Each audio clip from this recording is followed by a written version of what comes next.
পুনরায় মারামারিতে জড়ালেন সোহম। শ্যামবাজার পাঁচমাথার মোড়ে কয়েকজনকে ধাওয়া করলেন এবং ধাওয়া করার পরে বেধড়ক পেটালেন। হ্যাঁ, ঠিকই শুনছেন, শ্যামবাজার পাঁচমাথার মোড়ে কয়েকজনকে ধাওয়া করলেন, ধাওয়া করে বেধড়ক পেটালেন। এটা বাস্তবে না, সিনেমাতে। সোহমের নতুন সিনেমা আসছে ফেলু মিত্তিরি। তো সেই ছবিতে মুখ্য চরিত্র সোহম আছে এবং তিনি গোয়েন্দা চরিত্রে অভিনয় করছেন।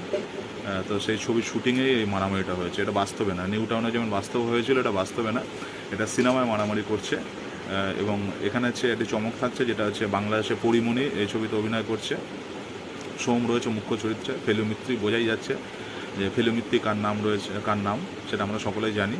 তো সেই নাম যখন থাকবে তাহলে এখানে রহস্য থাকবে, গোয়েন্দা থাকবে, পুলিশ থাকবে, চোর ডাকাত থাকবে। তো মারামারি তো থাকবেই অবশ্য।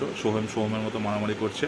শোনা যাচ্ছে যে তিনি খেতে খেতে মানে তিনি রহস্যের সমাধান করেন, বা রহস্য উদ্ঘাটন করেন আর কি, খেতে খেতে। এই যে গোয়েন্দা চরিত্র যেটা রয়েছে ফেলু মিত্রিতে, তিনি খেতে খুব ভালোবাসেন এবং খেতে খেতে তিনি রহস্য উদ্ঘাটন করেন।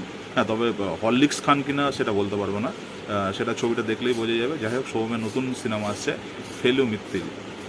মানে শুটিং চলছে, এখনও আসেনি আর কি, আসলে আপডেট দেবো। ধন্যবাদ বন্ধুরা।